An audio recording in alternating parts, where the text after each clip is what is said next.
worried that you might be the cool kid, you wear the latest fashions on top of all the trends? Or have you ever worried you were too much in the mainstream, always so generic, more normal than your friends? Well, we've devised a test to put to rest your fears. There's no need to panic if you lend us your ears. Tonight you can't sleep easy after all that you've heard, cause if you like the show, then you're probably a nerd. Oh, Canon, it's Canon, it's all.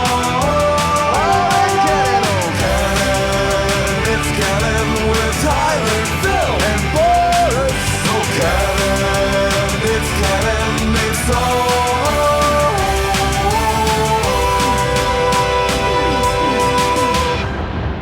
in Canon. It's Monday, and you know what that means. It's time for a new episode of the Its Canon Podcast, the podcast where we talk about all things geek, the podcast where we talk about all things pop culture, the podcast where we talk about anything and everything, because as the title says, it is all in canon. I'm one of your hosts, Boris, and as always, I'm joined by Phil. Hello, everybody. And somewhere Tyler. I've survived. He's alive. Oh, I was so sick last week.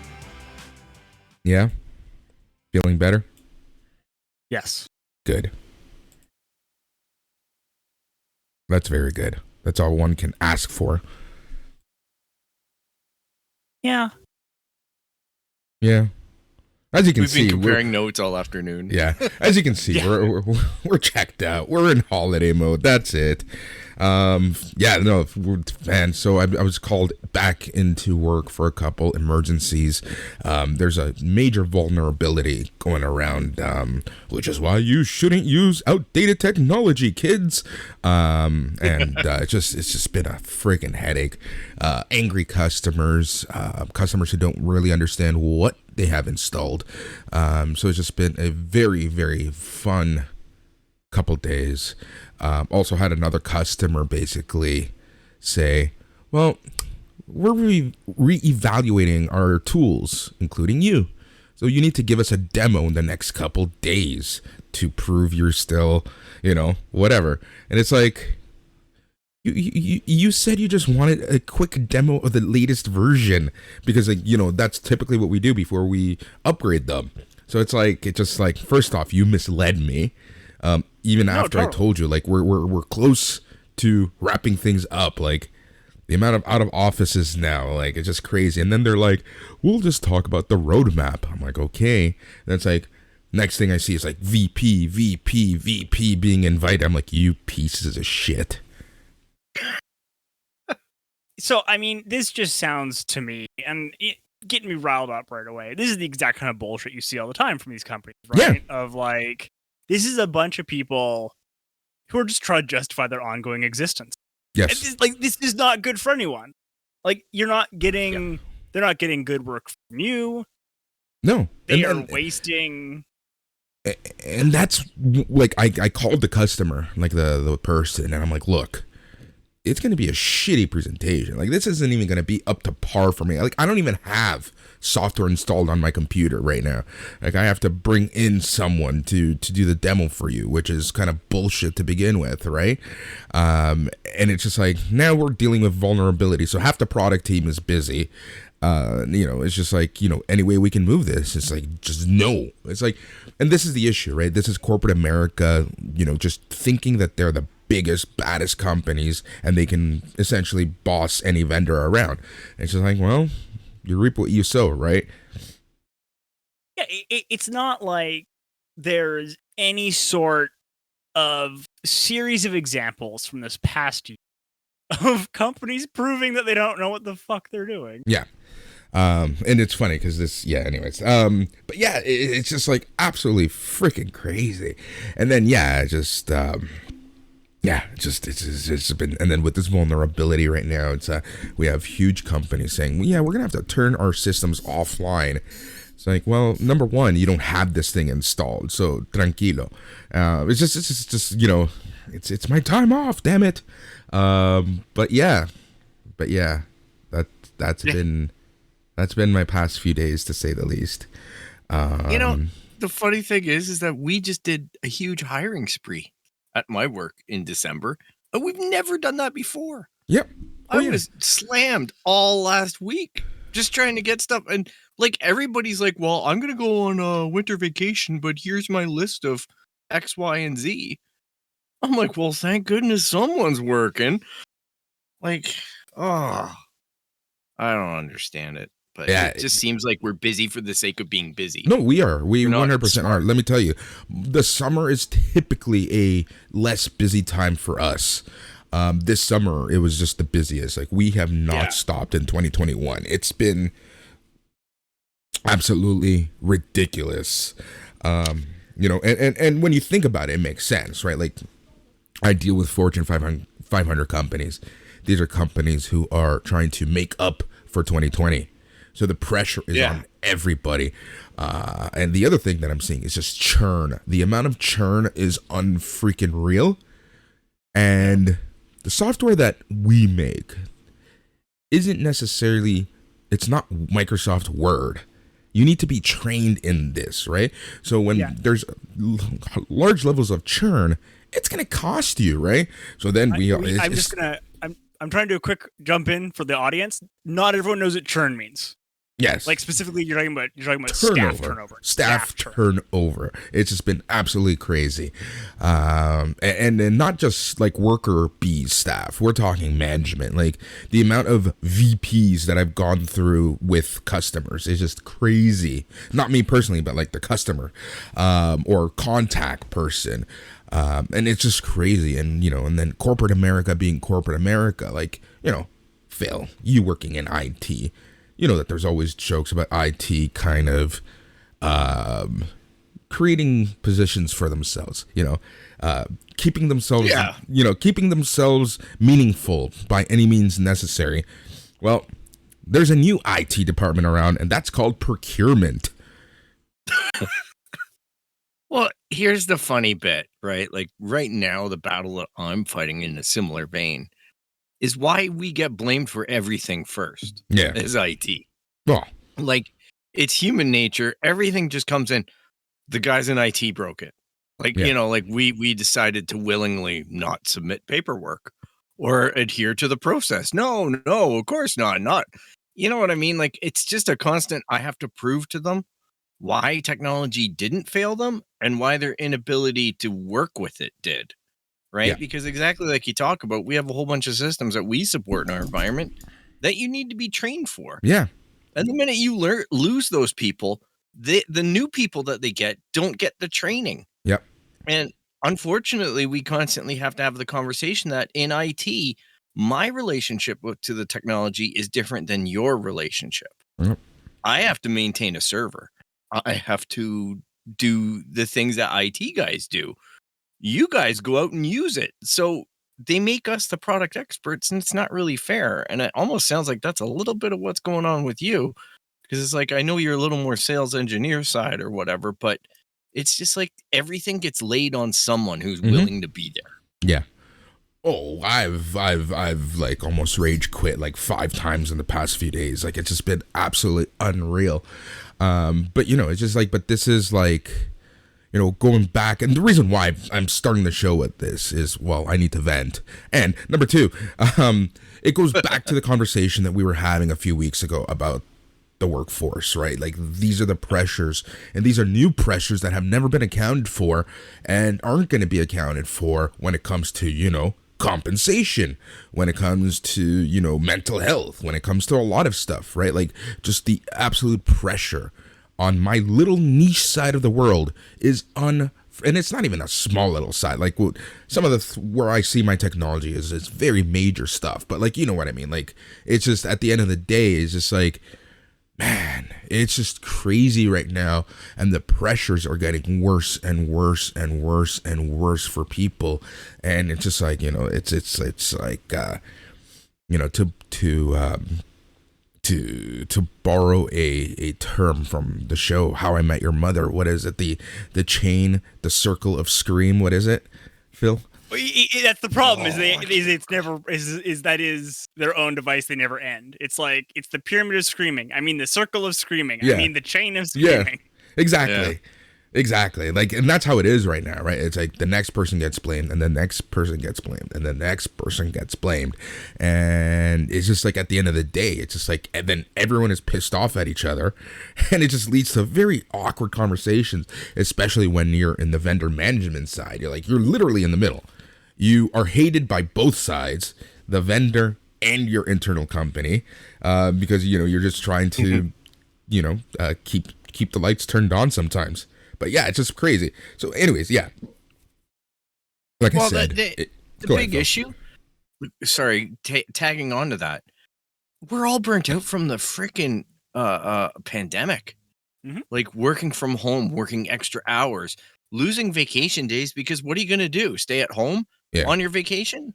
You know what I mean? And I see all kinds of mistakes and resentment being held in the workplace because people are burnt out.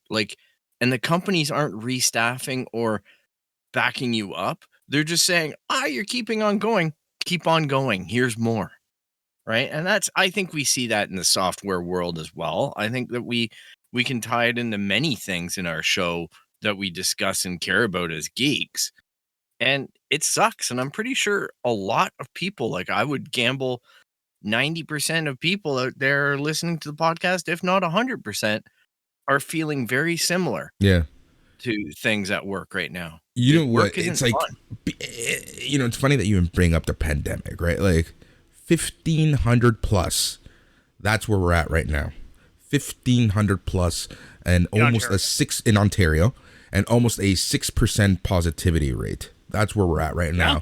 And between just the pressures of life with everything going up in price, with the outlook of everything costing, just an insane amount. Here in Canada, we're apparently to feed a family of 4, it's going to cost $15,000 next year. Between the pressures of work, the pressures of the pandemic, mental health. That is only $1,000 more than the previous year. Yeah, exactly. Let's just we should. I'm just trying to have the audience understand what you're saying. That's all I'm trying to keep going. So, long story short. Short story long. Right now, I feel like it is the eternal "this is fine" meme with the doggo just sitting while everything is on fire. Mm-hmm. See, I have a funny riff on this because we've talked about, I work for myself now, and Q4 of 2021 pretty darn good, and Q1 of 2022 is already looking pretty darn good. And I have 2 job interviews next week for full-time jobs again. And I'm like, it's going to be a much easier job interview if I don't care. Yeah, exactly. Exactly. There's all these people now who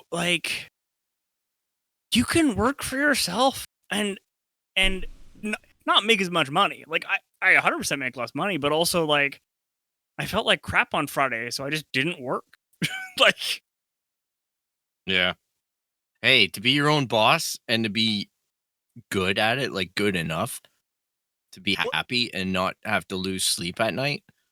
I think that's what we all want at some point in our lives. Well, that's what I think that I'm kind of alluding to here. It's gotten so bad that so many people are like, nope, I don't even care. It's fine. Well, we're seeing more people go that route, right? We're seeing a ton of people go this route. We're seeing a lot of people go the contract route. Dude, I'm in industries that I never thought that would really, really happen. You're seeing a lot of people go the self-made route. Well, and honestly, the issue is it's just corporate America, especially, it's such a scam. And I don't mean it's a scam like not even to rail against capitalism, but just how many managers do you know that actually are adding value, much less adding value commensurate to what their salary is? Well, the issue oftentimes is that managers,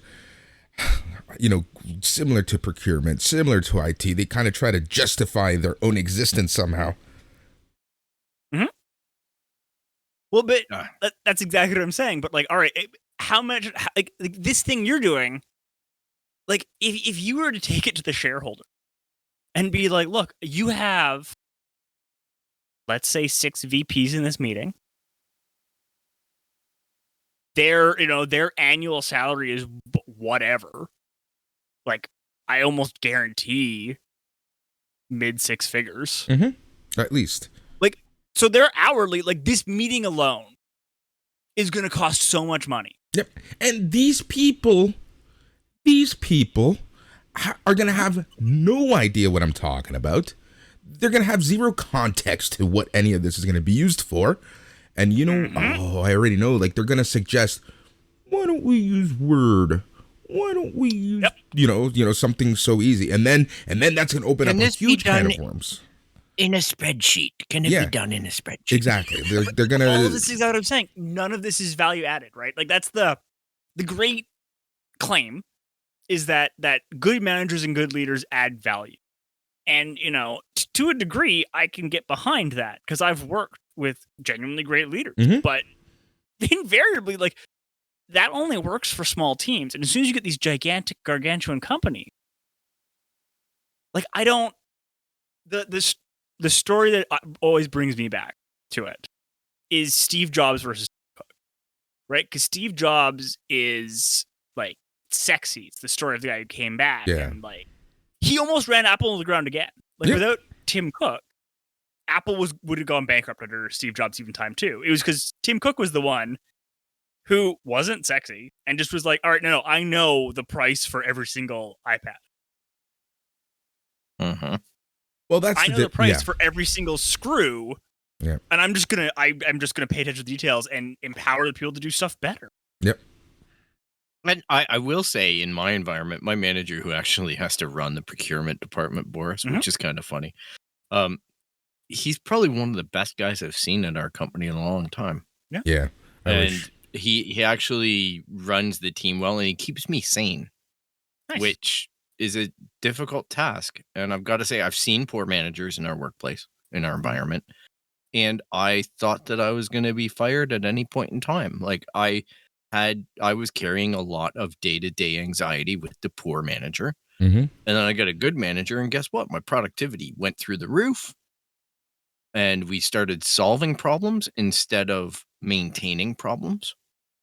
Because what can happen in these environments, in these corporate environments, is you start to not fix something and just resent it. So you just leave it in a broken state, even though it's destroying productivity for everyone. Yeah. But it's like, why should I care? My manager doesn't. Nobody else does. Then you find out there's somebody comes along and goes, hey, why don't we change that? Who do we talk to? Why don't we ask questions? And I'm like, well, isn't that a novel idea? Hey, what's your career growth look like? Where do you want to be in 5 years? Yep. Blah, blah, blah. Like, I'm like, what are these questions? I haven't heard them in a long time. Yep. And the pandemic, again, I think, sure, a managerial change for us was a really refreshing thing, and they got a good hire. But I think a lot of people are in that other mode that I was in and have been tagging that along if they're still in their corporate jobs. Lucky bugger, Tyler. But they're still in their corporate jobs and hanging on to that anxiety day to day. And then when you deal with them, everybody's they're already at their boiling point. There's no forgiveness anywhere. Well, and I mean, to bring it back to our usual stuff, I think we're seeing it especially in these creative industries are a bit of a bellwether, or these there's a good the creative professional, which is like creative professionals is a big hint for anyone who has a level of expertise that like Boris is saying, you can't pull a random person. Yeah. And creative in that it's not just you're not just doing rote work. Mm-hmm. So an example is some lawyers are creative professionals. Like if you're just doing off the shelf wills and estates and like you don't do anything and you're really more of like, you have that law degree, important, and but really that law degree is backstopping, and you're almost more of an accountant or a bookkeeper, right? You're not engaging the same level of creativity versus like if you have to do big complex litigation, you are engaging a modicum of creativity going on. to animators, to a lot of engineers, to computer programmers, and we're seeing it in the video game, right? Of these widespread like pushbacks on management, and like I think it's in part because they look at someone like Concerned Ape, who never has to work again because he made one game. Yep. For the audience, people don't know that he made Stardew Valley, which continues to sell, and he does updates for free, and he is the only person who works in that game. Well, we saw it this week with Activision Blizzard, right? Like, they fired a whole bunch of contract employees that the rest of the employees said, no, these are skill sets that they've learned the product. They've learned our routines. Yep. We're going to go demonstrate against this now. We're stopping work again. Yeah. It's people have had enough. They're really tired of a lot of the stuff that's going on. A lot of these things are just really negative, but it's funny because you're seeing every few months the Alan Moore and Alan Moore's daughter coming out and talking about why he's angry type of articles. And it's not just in the creative space right now where that's really happening, when you're becoming an Alan Moore and an angry, bitter person, right, towards the powers that be. It's happening everywhere right now. And before we get to yours guys' week, Australia is getting its first video game industry union. That's fucking huge. That is fucking huge. Oh, and that's going to be, I think that this is the, this is the start of the dam breaking. Yeah. It needed to start somewhere, right? Someone needed to be first. Someone needs to create the blueprint. Someone needs to set the foundation, and this seems to be it. So the Game Workers Union Australia is going to relaunch as Game Workers Australia. It's an all-new division of Professionals Australia with the tiered membership package just for game workers. They say that by becoming a member of the newly formed Game Workers Australia, you'll become a formal trade union member of Professionals Australia and have access to support, services, solidarity that will help you at your workplace. I applaud this. Yeah. Yeah. Well, it's almost like we've always had this option. Yeah, right. Burn it all down. Yep.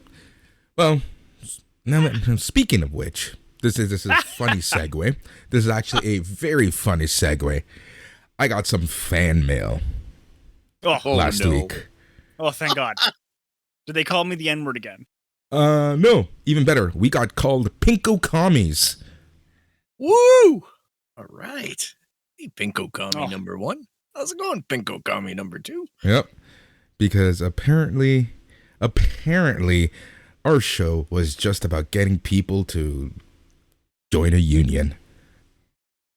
Wait, so was this an actual fan mail being like, how dare you be Pinko Commies? Or is this being like, yeah, comrade, he's good? No, it's the former. Oh, all right. Wait, here's my issue. Audience member. Let's say that the market economy is the right way to do it. And let's say that, freedom of labor, freedom of, it's about a contract between two individuals, contract between a boss and an employee. Why the fuck can't the employees all get together and make a separate contract? Like, this is the thing that I've never understood, is to be against unions is inexorably to be against freedom of workers. Mm-hmm. Right? Like, why can't they coordinate and get on the same page? Like, management does it. You think billionaires don't talk about how to get employees to work for less? You think management doesn't have literal full conferences that I've been to where they talk about like ways of talking to your employees so you don't have to pay them as much? Yep. So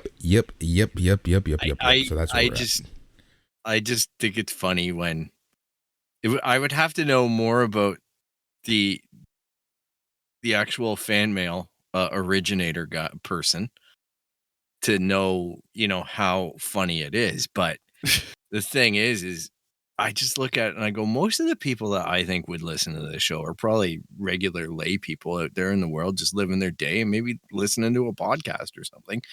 And I'm thinking, we're probably the target audience that would like to be in a unionized environment, because that would mean that we're all getting pay scaled. We're getting seniority set up. We're getting a lot of stuff that would benefit the employee. But the hilarious part is I don't think any of us do. We're getting just talking about it in a cerebral way. I mean, if I were to get a gig with certain RPG companies, I'd be joining their union. But also, like, I'm a member. Oh, no, I think I didn't pay my membership. I think I forgot my fees. I used to be a member of a couple of writers' associations, and they're also unions. They're just, we're all freelancers, and we just all agree to various things. But you make so many compelling arguments every week as to why a creative type would want to be in a union. All right. It's not an endorsement of the union. It's as much as it's the endorsement about protecting yourself from predatory workplaces. So I can't believe that someone would sit there and go, you're all pinko commies, when he's, really saying, oh man, I hope the predator employer gets like new fangs, like the one on the Predator movie. I mean, I think that there's two major that is, first of all, like, pinko commie doesn't mean anything anymore. Like, there are people in the States and in Canada who will call something communist, and it's like, what do you think communism is? Yeah. I have this discussion with my 80-year-old dad all the time. Right? Like, I have an inability to talk to a lot of people about politics just because, like, their definitions don't make Yep. Right? Like, it's like, what do you mean when you say communism? Yeah. And if you can't tell me what that means, I don't know if I am or not by your definition. And I'm very happy to, like, have conversations about this. Yeah. Yeah, it's today I was reading an article about Gordon Ramsay and how his restaurant corporation is moving its headquarters from California to Texas, right? Exactly. The amount of companies moving to Texas is insane, and I just love reading the comments with people saying, yeah, because Texas knows how to treat the companies. It's like, number one, it's a tax haven. Yeah, it's Delaware 2.0. Yeah, exactly. Like, number two, you think that the employees are getting any benefits of these companies being in Texas? I would argue we can demonstrate they have downsides. See, for example, the power outage. Yep. See, for example, 50 to 100 Amazon workers might be dead. Jesus, that in itself is just a crazy story. Right? Like, I think part of it is, like, people think that we are like, unions are only good. There are no problems. I'm like, there are 100% problems that can exist. Anytime you have power structures, you have the capacity for corruption, you have the capacity for problems. But, right, like, if you look at the balance of unions versus corporate CEOs, one of these groups kills a lot more people. You know what? I just love how, through media manipulation, through just corporate manipulation and what have you, how is it that some regular folks can actually side with these billionaires? Well, that's what I'm saying. Like, how weird is your outlook when you're like, I relate more to the person who has zero in common with me than the person who is literally facing the same struggles I am. But fuck you if that person gets any help. Well, I mean, I can answer some of that question, because this has been something that I've been grappling with and struggling with. And, like, everyone knows my bugbear is, like, Elon Musk. Elon Musk is Time's Person of the Year. Don't even get me started with that. And it's like, the dude has only, like, I bet if I could take the time, I could prove he's caused at least 100 deaths because of COVID. Oh yeah. Oh yeah. Let's not even talk about the epidemiology. amount of civil wars he's probably started in Africa. Well, yes. I meant like direct from his COVID. Like that alone. Not to mention, like you're right. Like there are people who are just like it's yeah, you're right. It's this worship of him. Like there are people who I've been like cult of Elon. Someone in my Twitter was talking about like, hey, Canada's talking about upping our billionaire tax. And this person was like, well, that's why we're never having Elon Musk. And I'm like, I okay, good. I don't want the richest person in the planet who doesn't pay taxes not to pay taxes. That's insane. And they're like, but he's doing so much good. And I'm like, no, he's not. Like, he's not.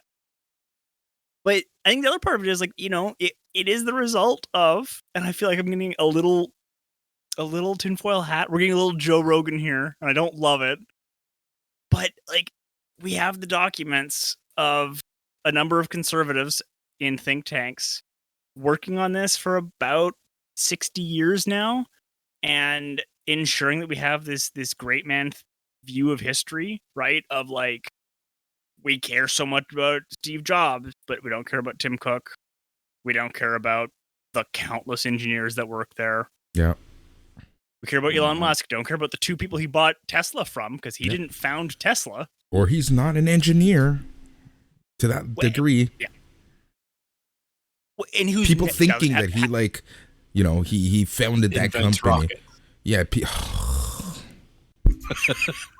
Like, he's literally, there has never been a single demonstrated good idea he's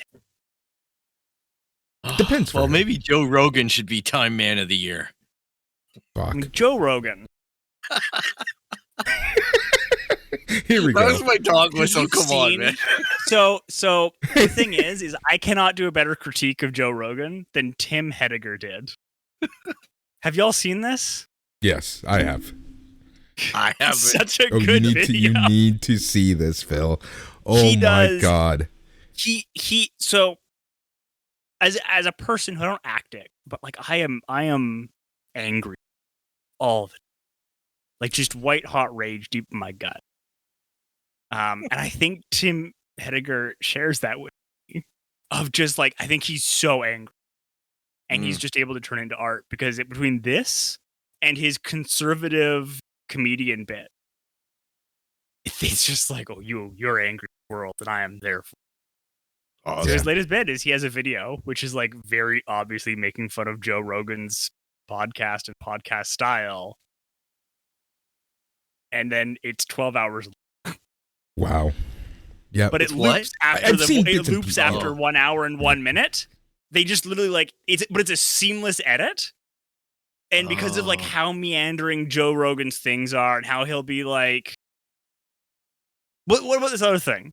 And it's like they'll be talking about like, let's talk about unionization. Like, what about like, if you read this book about how like maybe energy is just what our souls actually are, and because there's no cohesion to the thoughts, it's not structured, and it just kind of washes over you, right? And I think it's how a lot of people experience Joe Rogan. It's not a thing you're supposed to like be able to like, oh, here's an argument that I'm going to engage with. It's just this mess of ideas.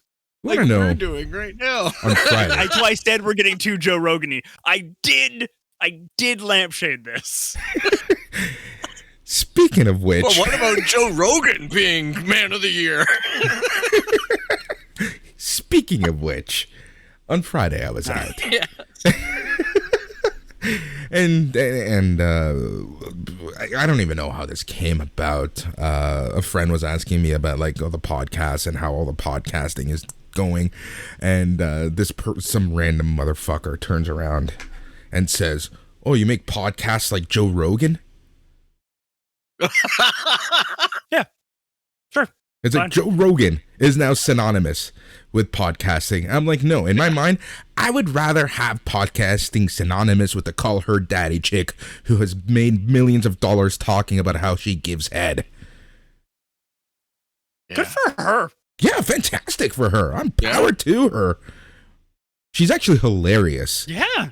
Like, she is actually a lot smarter than people think she is. It's unreal how smart Alex Cooper is. Almost always. 100%. It's like Nicole Byer. My partner loves Nicole Byer, who's a comedian, and part of her bit is it's a character where she's not very smart. Mm-hmm. And I don't love that presentation style. It's just not for me. But like Nicole Byer is not a dumb person. Yeah.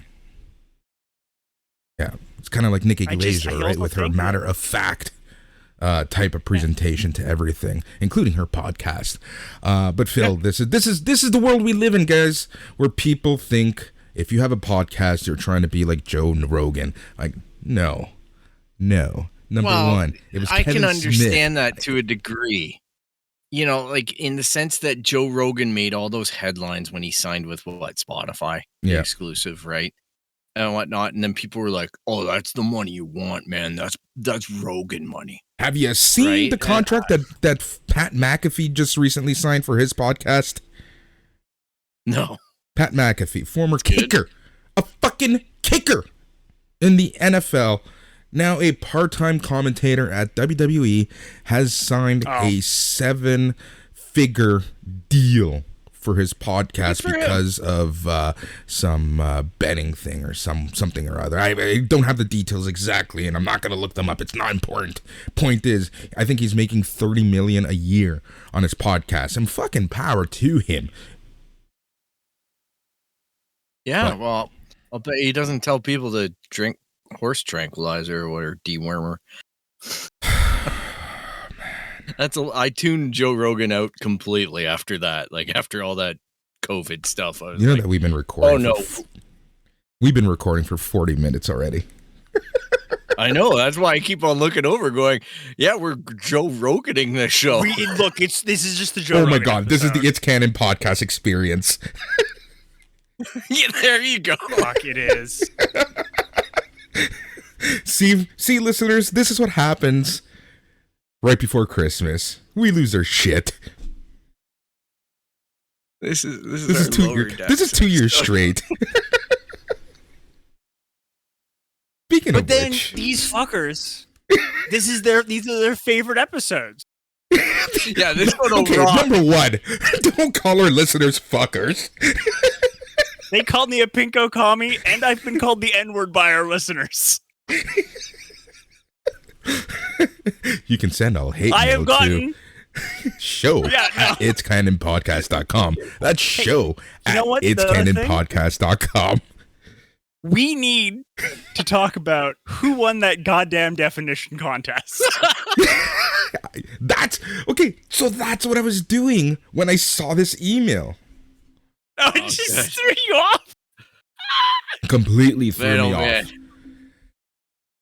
We check our mail quite frequently, everybody. This is Boris admitting to, that contest you ran back in September? Number one, I never agreed to this. Let's just throw that out there. Wait, are you saying that you don't support us taking initiative? Oh, shut the fuck up. Boris is like, hate when managers overmanage. Anyways, you fuckers. Yeah, but if you guys do something, you have to go till the end. I should not intervene.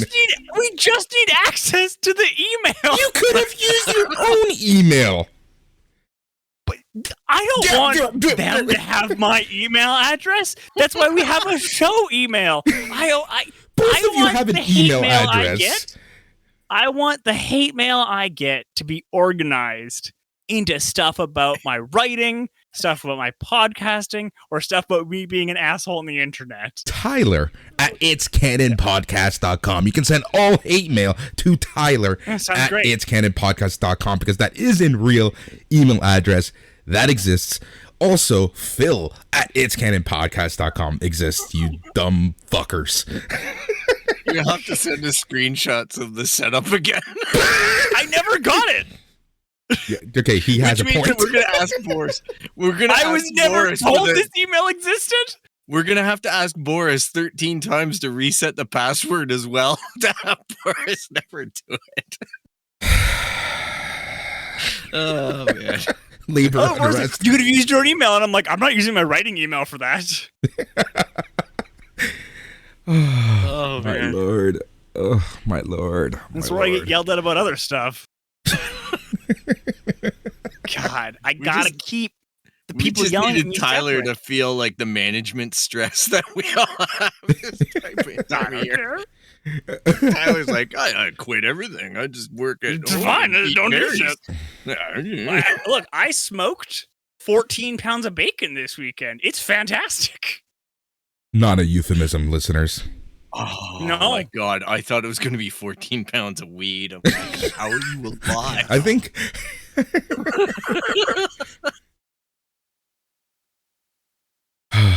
Man. What Building a a show. greenhouse, though. Building a greenhouse as soon as the weather clears up. That's going to What be the greenhouse is awesome. for, we'll have to see. That's going to be awesome. I am. Where do you we'll talk offline. Give us your address, Tyler.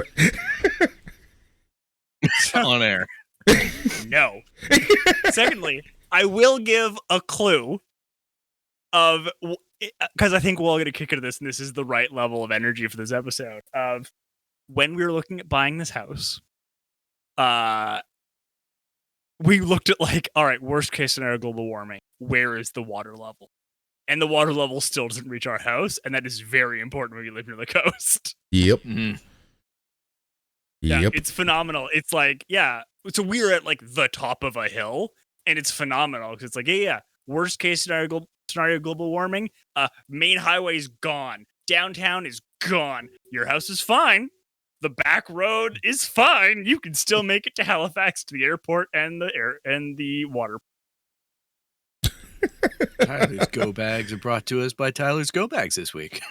No, man, God. I was saying to a friend earlier today, I have been prepared for the breakdown of The world. yeah, for a while. I have been making wine and mead. I have 280 bottles in the wine cellar over there. Mm-mm-mm. So basically, all you're going to be doing full is Serrano ham. drinking wine, and And eating eating bacon. smoked bacon. Yeah, In the I bought during a the full apocalypse pig this year. Jesus, I love We made sausage. I remember. We had a that tweet. phenomenal chorizo. it. Not a euphemism. Lucky. Good Man. stuff. I was excited about like seeing what we watched this week. Well, speaking of which, you guys are so lucky that this list wasn't out when I made choice for our Christmas show. Because as you remember, our Christmas show this year, being released on the 24th or 25th, is going to feature 3 movies where we're just going to be discussing, having fun, drinking some beers. The choices: Tyler has gifted us Pig, I have gifted them the Gremlins, and Phil, what's yours again? Labyrinth. Oh, I don't know. It's written somewhere. I don't remember everything. Yeah. I know. Anyways, I think we can watch 2 out of the 3 on Disney Plus. yeah, well, that's not happening. Isn't yours on Gremlins. Crave? That on Gremlins isn't on Disney Plus. I thought it was. Oh, it isn't. Oh, wow. No. Labyrinth isn't because that's owned by Tencent. You just like. Anyways, so the worst movies of 2021 according to Metacritic has come out. Yeah, some of these look amazing. I'm just gonna go through the list real fast. You guys stop me if you've even heard of any of these. Rock All Rock. right. Naked Singularity, starring John Boyega, Olivia Cook, Bill Sarsgaard, and Ed Skrein. Oh my yeah. god, I need to watch this. Dude, you should What just the see. So bad. You should just Oh see my god. the poster. It's amazing. No, I'm John looking at it. Boyega? I need Okay. to watch this movie. It is like trying to do a like acrylic paint style kind of, but then like gives up. Yep. It's like an 80s like an 80s Asian action flick. Yep. Wow. You know John what? Boyega has a katana. You know what it reminds me of? Just from the description, not even just from the script, just from the poster, I should say. Peter Weller's movie, The Adventures of Buckaroo Banzai Across the Eighth Dimension. Oh my God, I almost picked that as my movie for us to watch. I love that movie. Such a bananas movie. I love that movie. But there's another movie that came out around the same time called Ice Pirates. That one made a big impression on me as a kid because it was the only video I could rent at a birthday party. So I tried to make it work, and it's a terrible movie. The Ice Pirates. You can watch it. The Ice Pirates came out in 1984. Stars are... All right, we gotta move through, otherwise this is gonna be like a 3-hour episode. Sorry. All right, number 19, The Affair. So number 18, Home Sweet Home Alone. You gotta stop. I've already seen The Affair. Really? I have to. No. I need you to drop for a second because I went through and I'm like, oh fuck, I've seen like half of this. What the hell, Affair? man? Yeah. So, I'm not gonna lie to you. We got sold on lesbian period piece for The Affair. We were like, yeah, come on. Okay, hold on. When you say lesbian period piece, you need to clarify what you mean. I don't have to clarify a goddamn thing. No, it takes place in 1930s Czechoslovakia. It's two women who are in love with each other, and angst ensues. We didn't finish it. Oh my gosh. Hopefully they did. Next movie, Home Sweet Home Alone. Also saw it. Wow. Oh, you watched this? It's so bad. Instead of this, where it ejects the concept of the Home Alone movies and makes the kid the villain, let's talk about Home Alone 3, where the villain is North Korean spies. Yes. All right. I did watch number 17, Awake, on Netflix. You watched it too, clearly. No, I didn't. Wow. I think between the three of us, we've watched a lot of this list. I was going to say, I think we've watched the entire goddamn list from three of us. I think we're in trouble. Number 16, Thunder Force. It was that Melissa McCarthy, Octavia Spencer I started watching that and I gave up. Yeah, okay. 15, Yakuza Princess. No.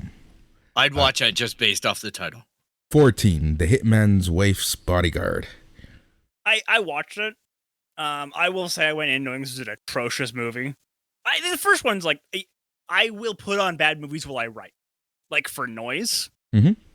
And there's a sweet spot to the theory of movies to watch while working. If it's too bad, it's distracting. This movie was distracting. Okay. Wow. Okay. Number 13 actually looks like something I would watch, and I just love the description. It's called A Week Away. Listen to this. This musical takes place at a Christian summer camp. A teen who has a run-in with Johnny Law finds himself falling for the daughter of the guy who runs the place. If you love High School Musical, but only have Netflix, this still probably isn't the movie for you. I love that description of this for this article. Wow. Ash is going to make it. It's on our list.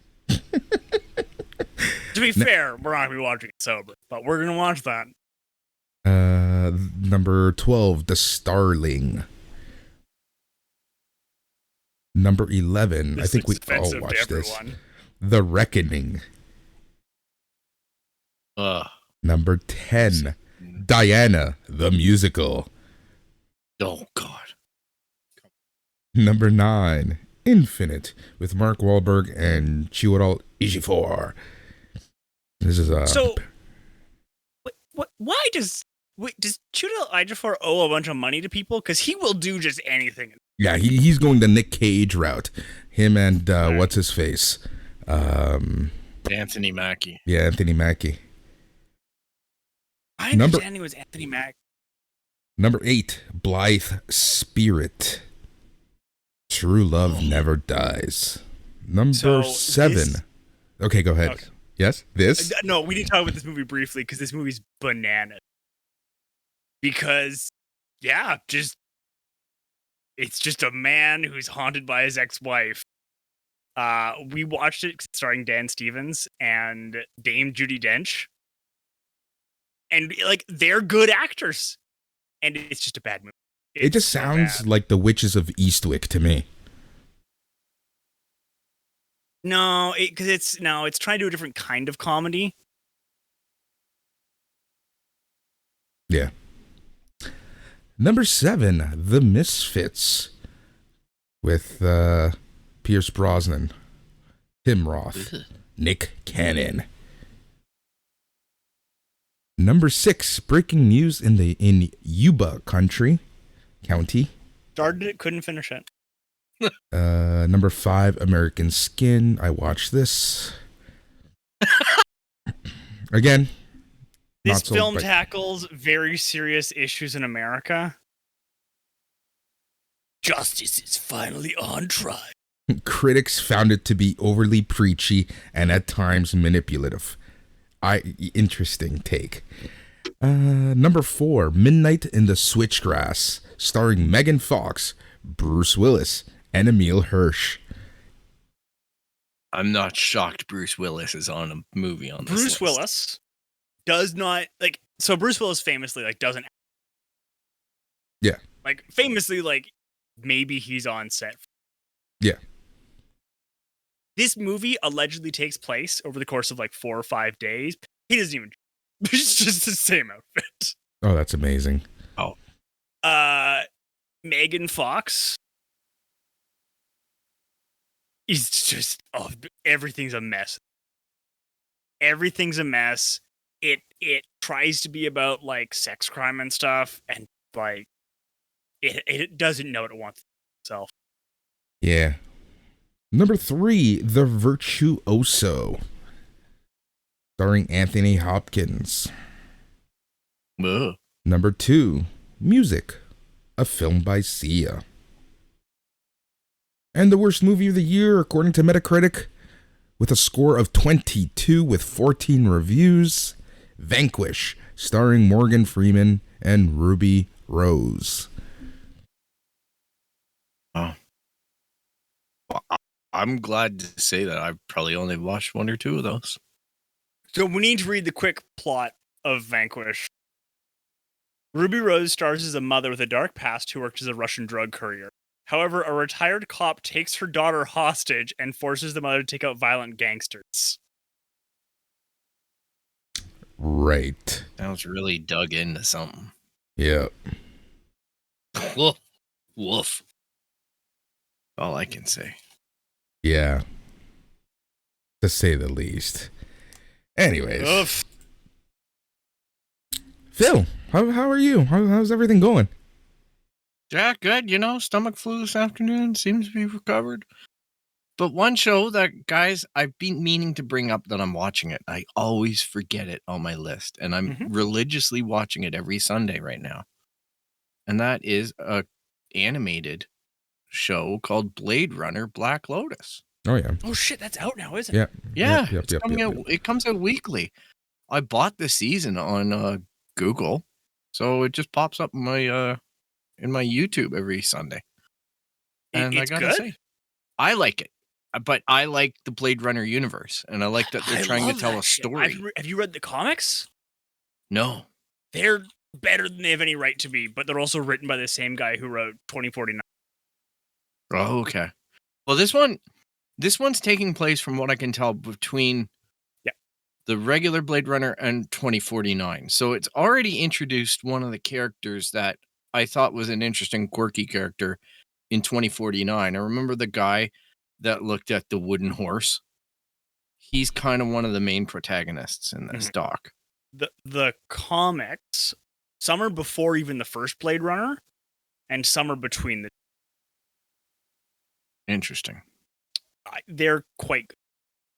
Yeah, I'm enjoying it. It's all about a power play plot by the rich and elite, who are hunting skin jobs, like doing a doll hunt is what they call it.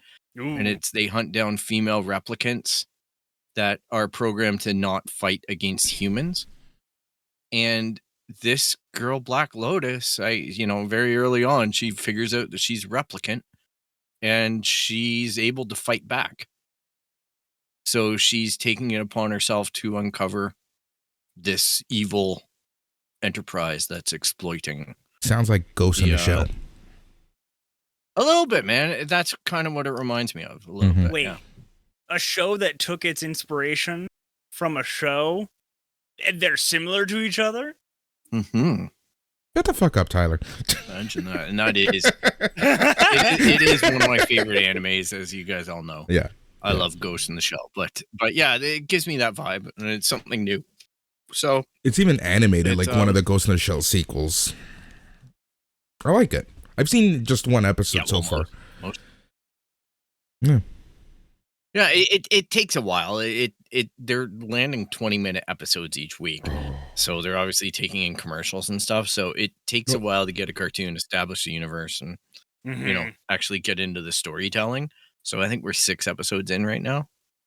And this week began the end of The Expanse for me. Oh, yeah. So season 6 of The Expanse is on Netflix 1 week at a time. I started watching it and I started getting those emotional feels and had to stop because I was like, you know what?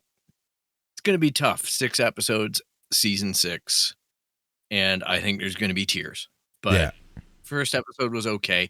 And Tyler, I did watch Pig last week in preparation for our show. And I will say I had feelings. That movie hollows you out, eh? Yeah. It wasn't as bad as I thought it would do on me.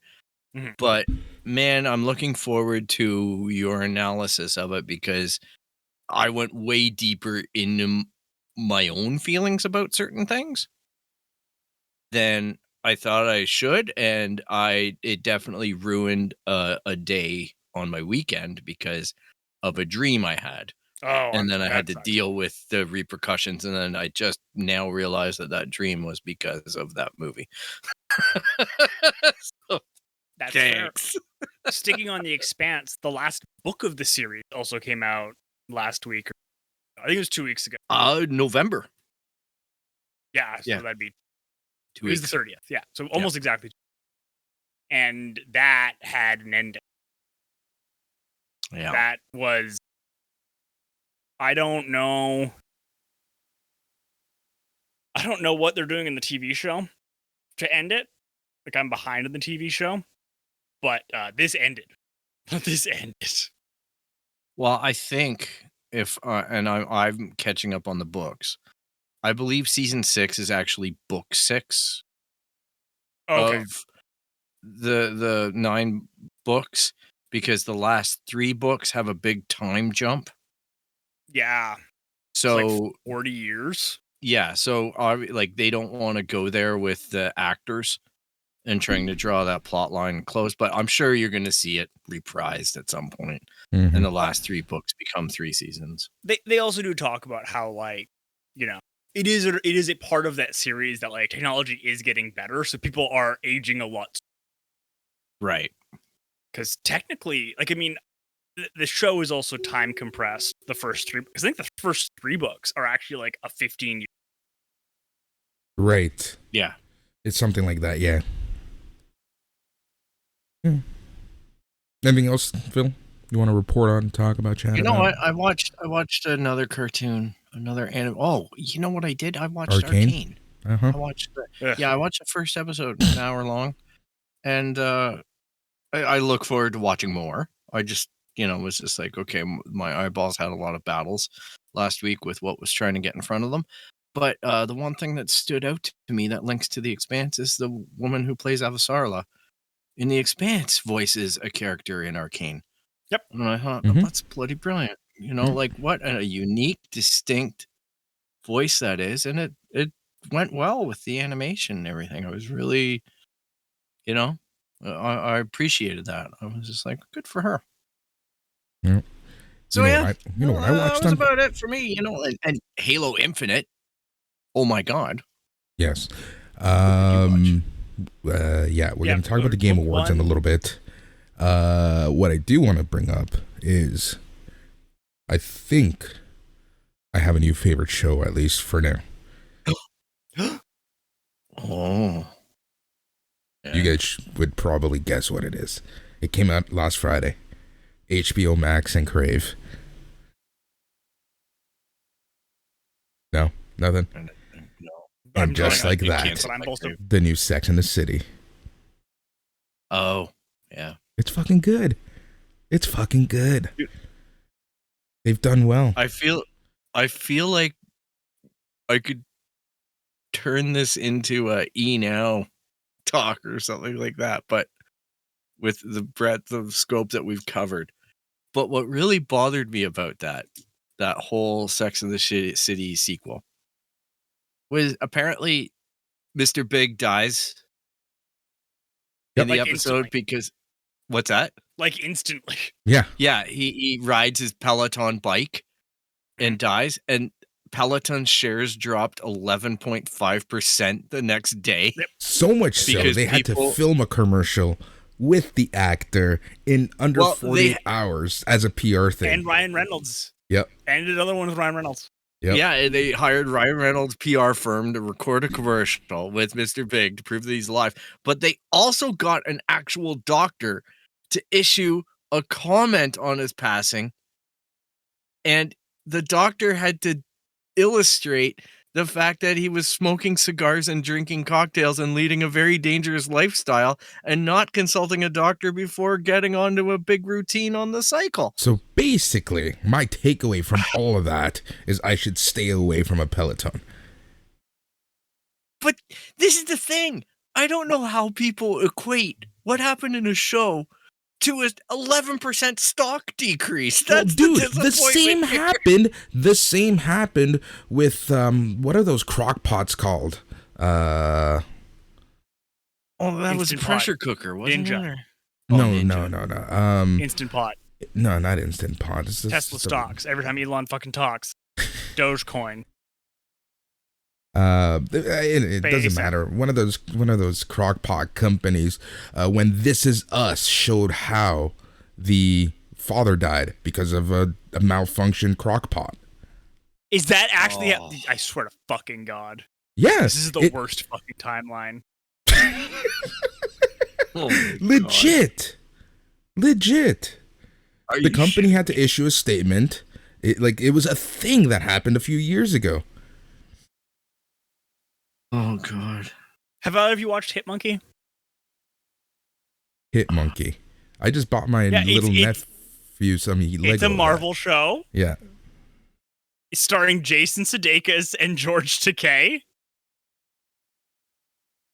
It is bananas. I don't know how I feel about it. I am on episode 5 of 10, and I don't know how I feel about this show. Yeah. The pitch is that a monkey, Jason Sudeikis plays an international hitman. He dies and his ghost is haunting a monkey. I just bought my 5-year-old nephew Lego of this shit. No, that's not at all related to it. It's Monarchy. I know. It's a different line of Lego. That's what made me laugh. It's like, yeah, I'm a haunted Lego chimpanzee. Nah, he's like a Japanese snow monkey, whatever they're called. Oh, yes. Oh. Anyways. It is, the animation style is very well done, and some of the jokes are like, red hot. I'll check it. Last year, you gave me Auntie Donna, so pay it, monkey. I gave you what? Auntie Donna. Yeah. So. It was around this time last year, too. I think it was like 1 year ago today, to be honest. Anyways, what else are you doing? Watching, reading, playing with Tyler? Have either of you seen Primal? Yes. I'm late to that party. But I don't know. It is an aggressive maneuver to have an animated television show and have your first line of dialogue in episode 10. Yeah. Wow. Yes. That is, it's the same guy who created Samurai Jack, so he's got some chops. Oh, wow. But yeah, it's really good. It's like a Cro-Magnon, caveman dude, and dinosaurs. Yep. Only 10 episodes are out so far, and yeah, it's pretty good. I like it. Primal. All right. and Hawkeye, which is it's good. Yeah, we're gonna talk about Hawkeye in a second. We'll talk about that at the end. Hawkeye. I'm just saying, it's also what I've been watching. It's been pretty good. I've been watching it. It's been pretty good. We are still working out. I want to talk about the Infinity Saga check-in really quickly. So this is the full Infinity War set of movies edited in order. First of all, it reminds you how good and how bad some of the different movies are, and some of the juxtaposition. Right. And some of the stuff feels a lot better presented this way. Right. Like Trevor Slattery as the Mandarin lands a lot better. And I think part of it is because everything feels so wackadoodle, and it brings you down for a grounding really quick before you then take off into the Infinity War banana. Right. Exactly. That makes sense to me. It is very much like kind of your last check-in with anything resembling normal. Right. Is Iron Man 3. And Winter Soldier to a bit. But that final fight of Iron Man 3, rewatching it, that's got some clunky stuff in it. Yeah. I was going to ask you how some of the movies have aged. I mean, we just started Thor 2 today, and shit. The opening scene in Thor 2 is so bad. Yeah, I remember that. The fight choreography is garbage. I mean, part of it, honestly, is like watching this again. You remember part of why Avengers hit so hard, like the first one, and how, criticisms exist for Joss Whedon. But that first Avengers movie, I don't know who else could have done it as well. For what it was at the time, I don't think a lot of other people could have. Like, even if you were to have the Russo brothers, like, try it, they wouldn't have hit it. The reason why they did well is because they were given a formula to play with. Mm-hmm. Honestly, the only other people that I think that could have even touched it are the Wachowskis. Maybe. Just from a hive mind, like from a technical, how do we get so many people and so many stories into this movie? I think they have a great ability of doing that. And I know. I'm just trying to explain where I'm coming from. Yeah. Well, I'm trying to because also being like rewatching Thor 1, like, first of all, they have, before Avengers, they have no idea what to do with Thor for fight. Yeah. Like, it looks like, he just kind of looks like, and it looks like ass. And like that fight against the Destroyer looks bad. Yeah, I can imagine. And that fight against Loki at the end is it's gibberish. Versus like Avengers, like Thor looks good. Mm-hmm. Yeah. And there are so many one-liners in that Avengers that just... Yeah. Yeah, but there's like all those movies around that time were terrible. Like the Hulk kicked it all off, right? And it's Iron Man kicked it all off. No, the Hulk. The first Hulk movie, because there were two. The first one isn't. It doesn't count. No, but the one with Liv Tyler. That is the first one. Third movie chronologically. Yeah. And publication wise. Oh, is it the third? Yeah, okay, Iron Man 1 and 2. Wow. I mean, one of the funny things though is didn't know that.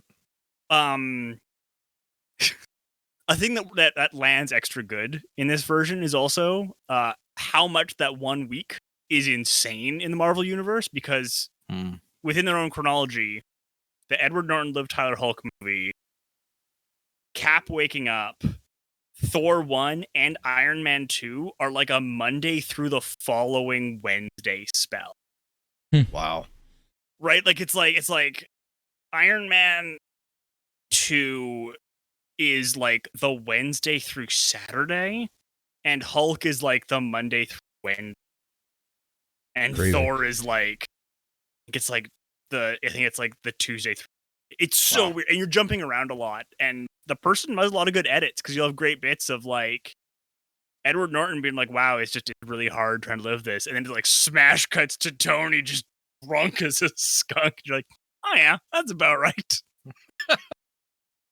Yeah. It also kind of gives credence to why He was left with Natasha and Hawkeye, basically, because they were dealing with other shit at the same time. Yeah. Yep. It also, like I've said before, it changes a little bit of the feeling of who the main characters are. Like Captain Marvel being introduced earlier and Black Widow being introduced earlier helps them both a lot. Yeah. And like it really doubles down on both it doubles down on Winter Soldier, Cap, and Iron Man being this core three. Yeah. Right. It's interesting. Very cool. All right. It's also funny because the number of scenes that we hadn't seen before, and every once in a while you'll get a scene where the effects are just lower because it was a cut. Yeah. Cut or deleted scene. So like there'll be the explosion, but it won't have the full CGI touch up. And some of them are really good. Like there's a lot that was cut from Iron Man 3. I'm not saying it makes it a good movie, but you're like, oh, you cut a lot of stuff that choices. Like helped tie things together. But then it would have been like 3.5 hours, and it still wasn't. Yeah. And where are you watching this?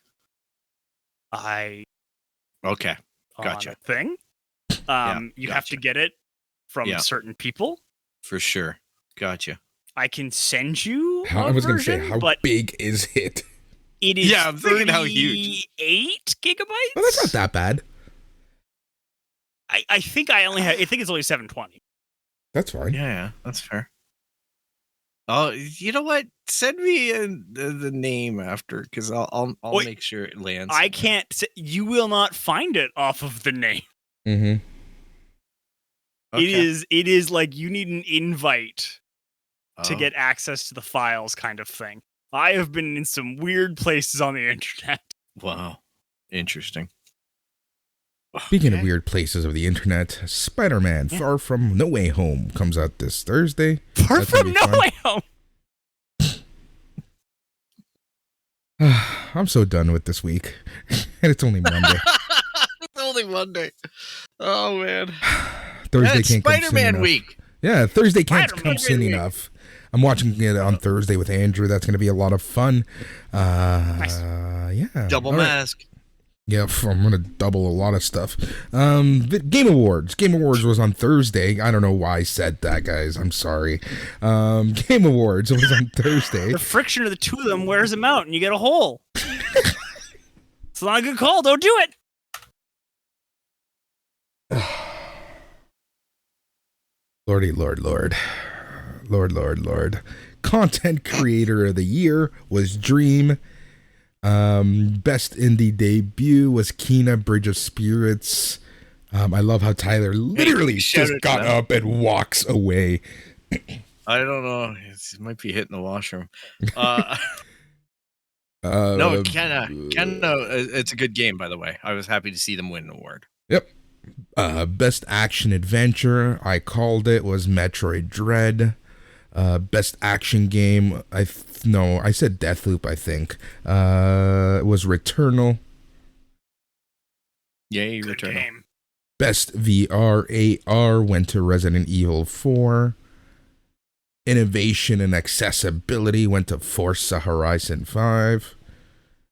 Best multiplayer, It Takes Two. Yeah, we called that one. Yep. Yeah, You called most of them. that was very much dark. I'm skipping all the esports because of reasons. Best sports racing, Forza Horizon 5. Obviously, I'm not shocked. Best sim strategy game. Dude, I can't believe we were both wrong on this one. Age of Empires 4 won. I can't believe it beat up Microsoft Flight Simulator. I can and I can't. If you know what I mean. Because I was thinking about that afterwards, because I'm like, my friend still plays a heck of a lot of Civilization. And I'm like, this sim market's weird. Like, it is. It's weird. Best family game surprised me because Nintendo didn't win this. It was It Takes Two. Yeah. Best fighting game, Guilty Gear Strive. Let me see, because my internet now has just decided to crap out. Best community support, Final Fantasy 14. Best Mobile Game, Genshin Impact. Best Indie Game, Kena Bridge of Spirits. Best Ongoing Game. Called this one Final Fantasy XIV Online. Games for Impact, Life is Strange, True Colors. Oh, yeah. Best Performance, Maggie Robertson as Lady Dermisca in Resident Evil Village. Again, not surprised. Best Audio Design, Forza Horizon 5. Best Score, Near Replicant Version, yada yada yada. Which again, I'm shocked. I'm shocked Marvel's Guardians of the Galaxy didn't win. Best Art Direction. I don't know if those count a lot of the time. Sorry? I was saying I don't know if those count a lot of the time. Yeah. Best Art Direction, Deathloop. Best Narrative, Marvel's Guardians of the Galaxy. Best Game Direction, Deathloop. Game of the Year, It Takes Two. That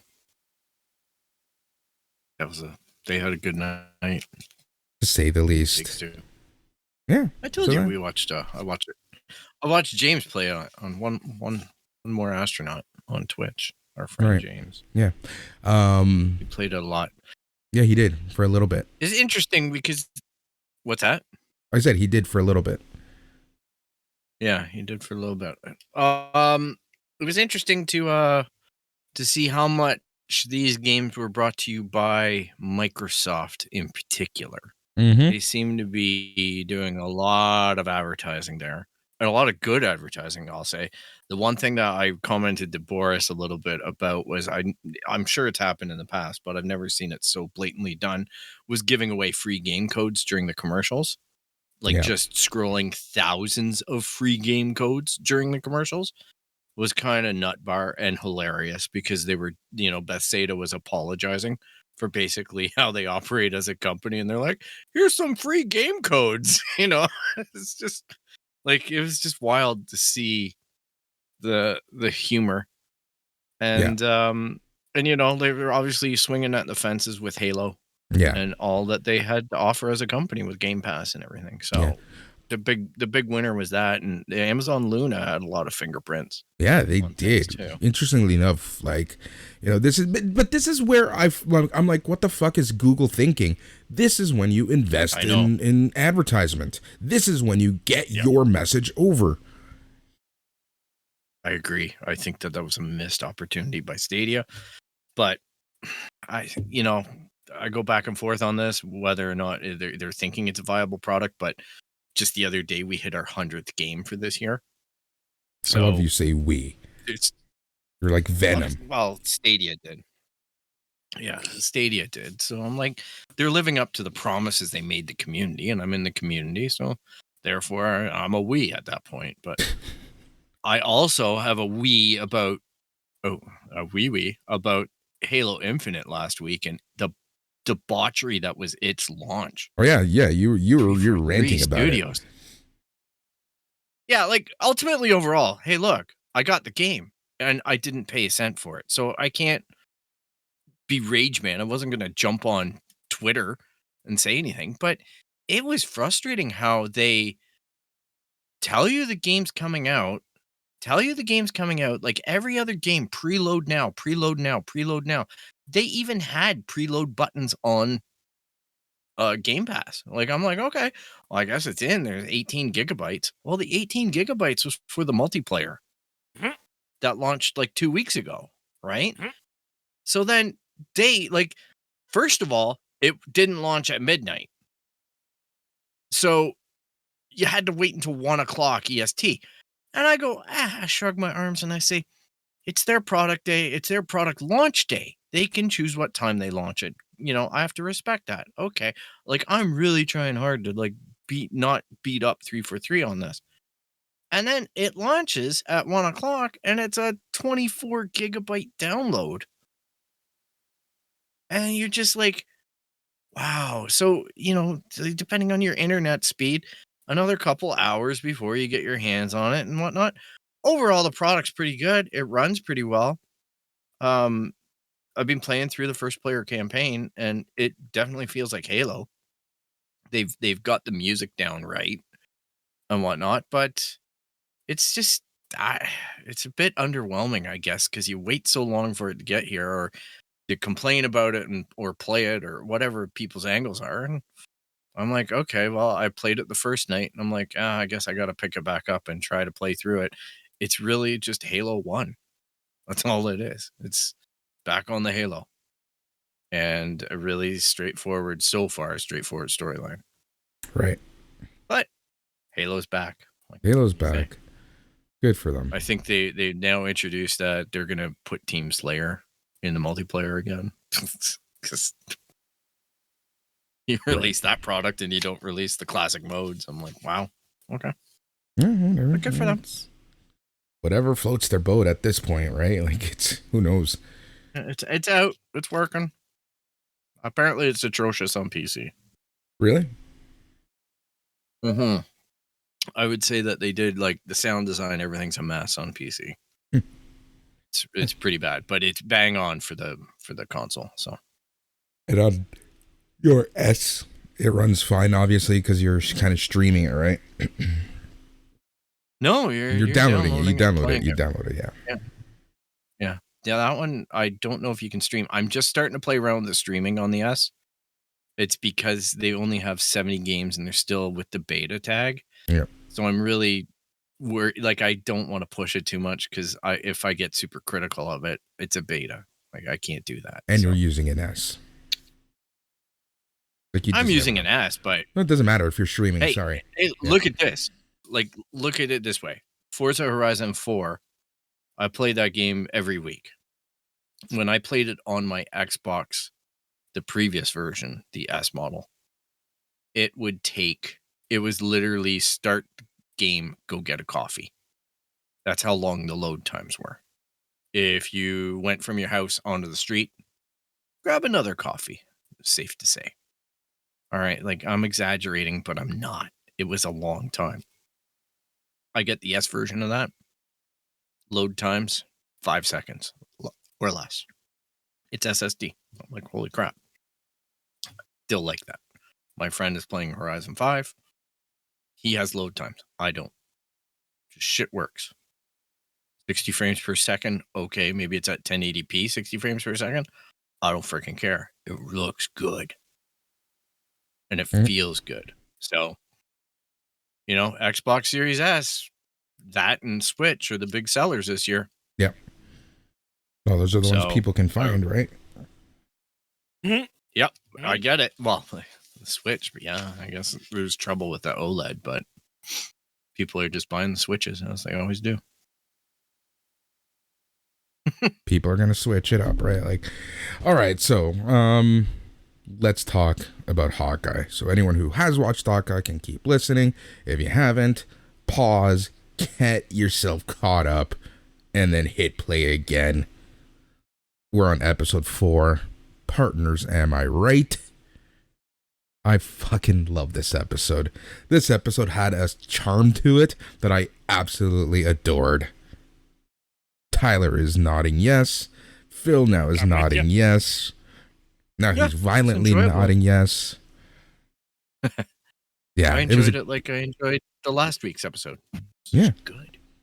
It's just a good show. It's just a fun show. 2 more episodes. Again, you know what I'm liking is how it's an easy watch. The story isn't crazy. They're not trying to twist and turn you like they did with Falcon and Winter Soldier. It's a fairly straightforward story.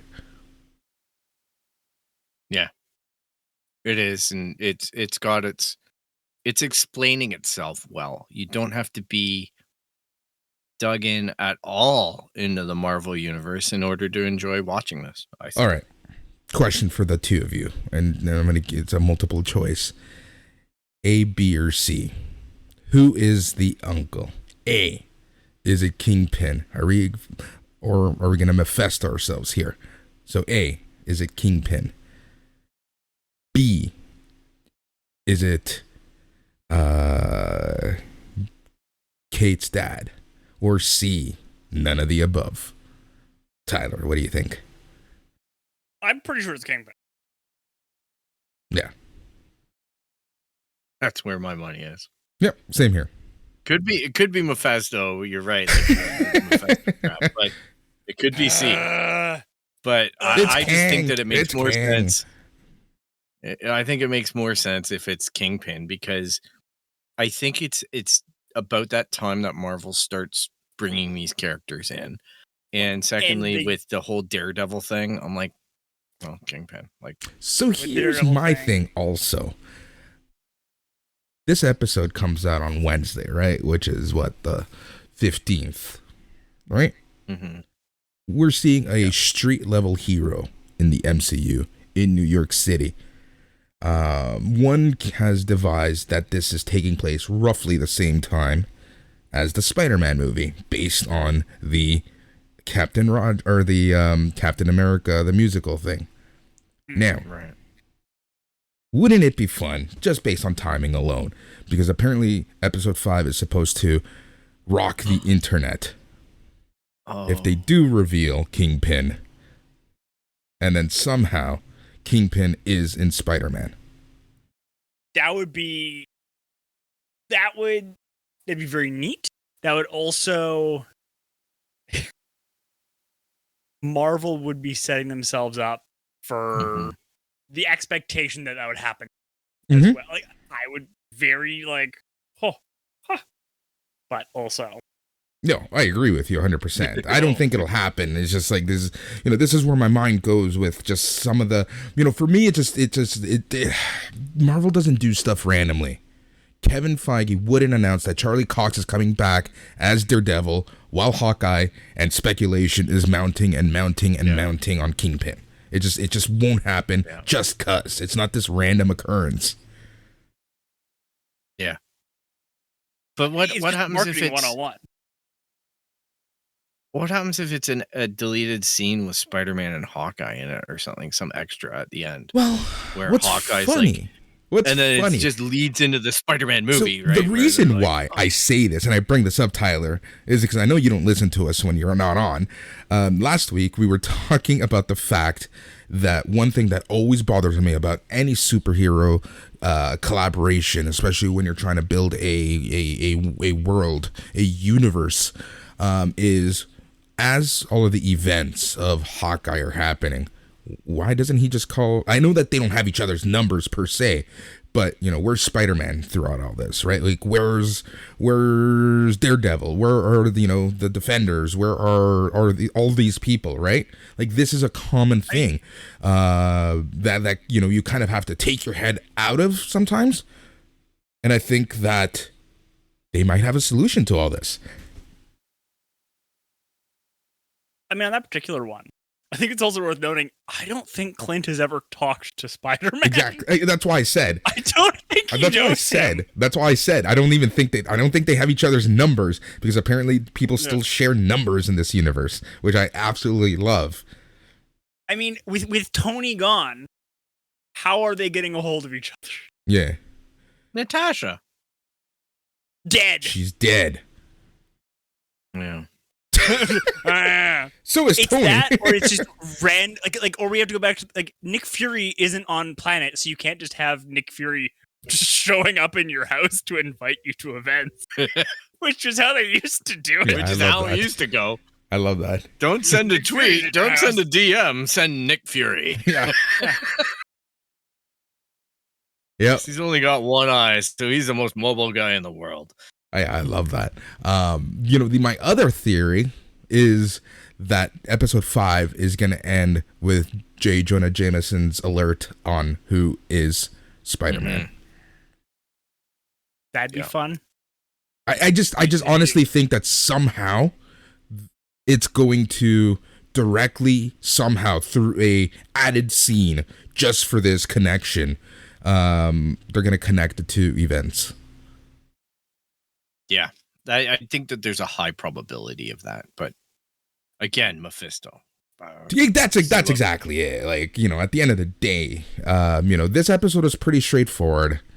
we're kind of finding out that Duquesne isn't exactly who he says he is.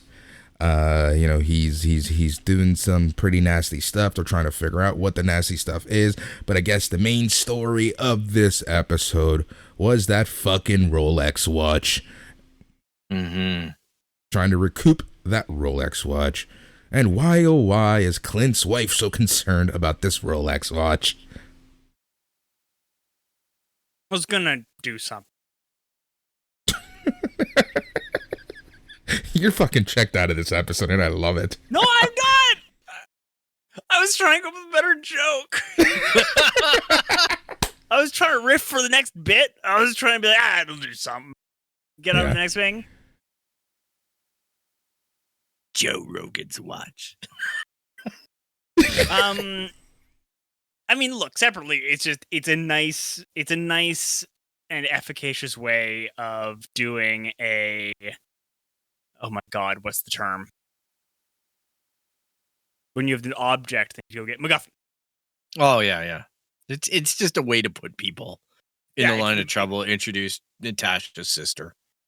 Yeah. Right. I like that. And then the thing that bugged me about this episode was there was more LARPing. You really don't like LARPing. What do you have against LARPing? No, I'm fine with the LARPing. I just don't like the way they depict the LARPing community. Oh, that's fair. Like, have you like met LARPing community? Yeah, but this guy's a police officer. Oh, hey, how's it going? Yeah, sure. I'll get your arrows out of lockup and risk federal prison because, you're a Hawkeye. Yeah. Or you think you know Hawkeye. I mean, Phil, once upon a time I would have agreed with you. But I think we got to think about how insane the police are right now. That's true. And how much just like, yeah, all right, you're a white dude. I'll get shit out of lockup for you. You look like you have an honest face. But fuck that Captain America. Did you see one of these? That goddamn that woke Steve Rogers musical. Everyone knows Steve didn't fight for. The other day we had a report of 3 people killed by a giant arrow that destroyed a bridge in Manhattan. Yeah, I'll get you more arrows. No more questions. Although that was an interesting bit because last we heard, Pym was not on good terms with the rest of the Avengers. Yeah. I know. I brought. We were talking about that last week. We were talking about that and kind of how the chronologically that really doesn't make sense, nor story wise. Because if they had these Pym particles, well, all of Avengers 2 is kind of useless. Endgame 2. Well, part 2. Endgame. What is happening? What? Yeah. Endgame. Yeah. It could have been after that, right? Like, yeah. I don't know. Maybe Ant-Man just maybe they're like, we don't have Tony. What are we gonna do? And Paul Rudd's just like, yeah, come on in. You can just take some stuff from what? That'd be cool, right? And they're like, I could see Paul Rudd. He'd just be like sitting there going, hey, you know what's good for a good time, guys? Get giant, get high, and pass out. Here's some Pym particles. Wait. Or get tiny. All of a sudden, the joint is huge. Yeah, then the joint is massive. I don't know why. I instantly thought they were going to jump into each other's assholes. That is instantly where my mind went. Because of the Thanos meme. Come on. Oh, my Lord. That was the most popular meme out of it. Why didn't Paul Rudd just go up Thanos' butt? Then go big. Because Thanos does his kegels. I know. Yeah. Thanos. Done. Yeah. This episode needs to end. I think we're there. Oh, my goodness. Yeah. Yeah, so again, they're looking for the Rolex. They get the Rolex. Fight ensues both inside and outside of the apartment. Inside, Kate is fighting a masked person. Outside, Clint is fighting a masked person. Masked person outside ends up being Yelena, Black Widow's sister. Everyone goes, and the episode ends. Florence Pugh is in trouble. Yep. Yep. So there we go. Thought about the watch from Pulp Fiction. And I put it up my ass. No, it's just. Oh, I thought you were going up making the the ass, joke. and then you Oh, bring the okay. watch back, and I'm like, oh no. Oh, Lord. Phil, you know what to do. I do know what to do, and I'm scared. All right, everybody, because I think we're gonna get some mail. So just rest assured that Boris will check it in a couple months, and odds are, yeah, you can email us direct, but we won't have passwords for a while. So Yeah. You can hit us up at the website www.itscanonpodcast.com. You can track us down, please don't, on Instagram, Twitter, and Facebook at It's Canon Podcast. You can email us at show@itscanonpodcast.com. You can subscribe to our show via Apple Podcasts, Spotify, Stitcher, Google Play, really anywhere you find podcasts. You're going to find the It's Canon Podcast. You just have to ask yourself, do I want to listen to it this week? And then if you like what you heard, God knows how, but please leave a rate and review. That's positive. And, hit the subscribe now. Let a friend know that we made you laugh. You know that this episode literally is every podcast episode that I hate. Yeah. Look. Oh, yeah. These fuckers. We do this shit. And they're like, yes. And we're like, why? They just feed on our pain. Yeah, I'm just letting music go in the background at this point because why the fuck not? Oh my god. You know what the saddest part is? That I actually had stuff prepared for today. I legitimately did. Oh. And we only touched on two things. It was your rant. Yeah, I know. It was your rant. Yeah, look, he wasn't even. I did not stop you from going off. You were like, let's go off topic. And I was like, yeah! We're in 4x4 country now. An hour and 40 minutes of this tandem. The regular listeners are going to be like, what? What did I just listen to? You've listened to the It's Canon Podcast, the podcast where we talk about all things geek, the podcast where we talk about all things pop culture, the podcast where we talk about anything and everything because it's all in canon, and this episode 100% proves that. From pinko commies to labor unrest to becoming miniature and going up people's butts. It's all in canon. He's Tyler. He's Phil. I'm Boris. God bless you for listening. Good night. God bless America. Is that not commie enough for you? All right there, comrade.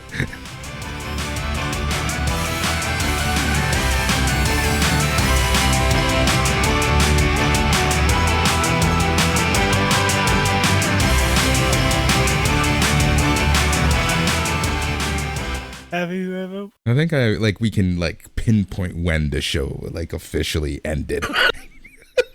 And I'm still recording, but I'm going to stop right now.